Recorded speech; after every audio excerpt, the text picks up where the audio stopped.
नमस्कार। आज हम भगवत गीता के पहले अध्याय में थोड़ा और गहरा उतरेंगे। श्लोक संख्या 11 से 15 पर बात करेंगे। माहौल बिल्कुल युद्ध के मुहाने का है। हाँ, कुरुक्षेत्र का मैदान, सेनाएं आमने सामने है और बस युद्ध शुरू होने वाला है।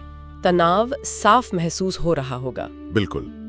तो ऐसे में दुर्योधन क्या कर रहा है? उसकी सेना को क्या इशारा है? 11वें श्लोक में क्या है? देखिए, 11वें श्लोक में दुर्योधन का सारा ध्यान पितामह भीष्म पर है। वो अपने सारे योद्धाओं से कह रहा है कि भाई अपनी अपनी जगह डटे रहो, लेकिन सबसे जरूरी है भीष्म की रक्षा करना। अच्छा, मतलब सेनापति से ज्यादा भीष्म की चिंता। हाँ, ऐसा लगता है। ये दिखाता है कि भीष्म कौरवों के लिए कितने अहम थे, एक तरह से सेना की नींव जैसे। शायद दुर्योधन को एहसास था कि उनके बिना टिकना मुश्किल है। तो जब दुर्योधन भीष्म की सुरक्षा पर इतना जोर दे रहा है, तो भीष्म खुद क्या करता है?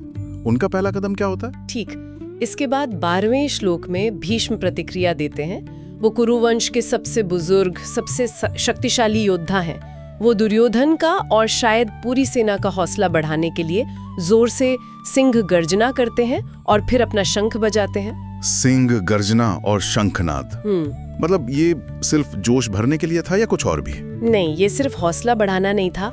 ये उस जमाने की परंपरा के हिसाब से युद्ध शुरू होने का एक औपचारिक ऐलान भी था। वो पहली आवाज जिसने शायद शांति भंग की। अच्छा, तो भीष्म ने शुरुआत कर दी। इसके बाद कौरव सेना में क्या हलचल होती है? तुरंत 13वें श्लोक में यही बताया है। जैसे ही भीष्म का शंख गूंजता है, पूरी कौरव सेना में मानो जैसे आवाजों का एक सैलाब आ जाता है। शंख, भेरी यानी बड़े नगाड़े, ढोल, मृदंग, नरसिंगे सब एक साथ बज उठते हैं। जबरदस्त शोर। बाप रे, सोचकर ही लगता है कितना भीषण शोर होगा वो। हाँ, ये उनकी विशाल संख्या और उनकी युद्ध की तैयारी का प्रदर्शन था। एक सामूहिक शक्ति प्रदर्शन कह सकते हैं। वाह, एक तरफ ये सामूहिक गर्जन और दूसरी तरफ पांडव, उनका क्या रिएक्शन था? क्या वो शांत रहे? नहीं, बिल्कुल नहीं। उनका जवाब आता है 14वें श्लोक में, और उनका अंदाज थोड़ा अलग है। सफेद घोड़ों वाले एक भव्य रथ पर श्री कृष्ण यानी माधव और अर्जुन यानी पांडुपुत्र विराजमान है, और वो भी अपने शंख बजाते हैं। पर यहाँ एक शब्द इस्तेमाल हुआ है, दिव्य शंख। दिव्य? इसका क्या मतलब है यहाँ? उनके शंख खास क्यों थे? दिव्य शब्द यहाँ बहुत महत्वपूर्ण है। ये सिर्फ ये नहीं बताता कि शंख अलौकिक थे, बल्कि ये पांडवों के आत्मविश्वास, उनके पक्ष की सच्चाई और शायद ईश्वर के साथ होने का भी संकेत देता है। ये कौरवों के शोर जैसा नहीं था। ये कुछ चुनिंदा मगर बहुत शक्तिशाली योद्धाओं का स्पष्ट आह्वान था। दिलचस्प। और क्या हमें इन दिव्य शंखों के नाम भी पता चलते हैं? क्योंकि दिव्य कहा है तो जरूर कोई खासियत होगी। हाँ, बिल्कुल। 15वां श्लोक इसी के बारे में है। श्री कृष्ण के शंख का नाम है पांचजन्य, अर्जुन के शंख का देवदत्त, मतलब देवों द्वारा दिया हुआ, और भीमसेन जिन्हें वृकोदर यानी भयानक कर्म करने वाला भी कहा गया है, उनके विशाल शंख का नाम था पौंड्र।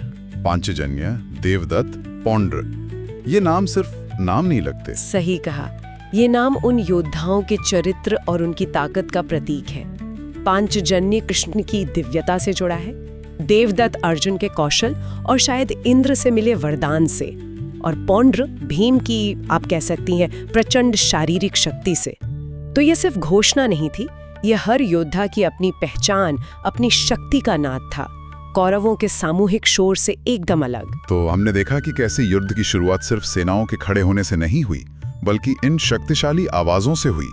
पहले भीष्म और कौरवों का मिला-जुला शोर, हाँ, और फिर उसके जवाब में श्री कृष्ण, अर्जुन और भीम जैसे महारथियों की अपनी अपनी अलग अलग दिव्य पुकार। बिल्कुल। ये शंखनाद सिर्फ लड़ाई शुरू होने का ऐलान नहीं थे।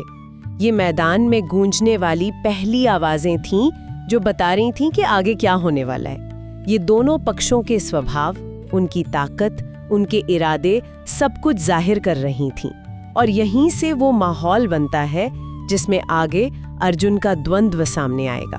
और सुनने वालों के लिए एक विचार छोड़ जाते हैं, ये आवाजें सिर्फ शोर नहीं थीं, ये संकल्प थे, शक्ति प्रदर्शन थे, इतिहास के एक नए अध्याय की शुरुआत थी।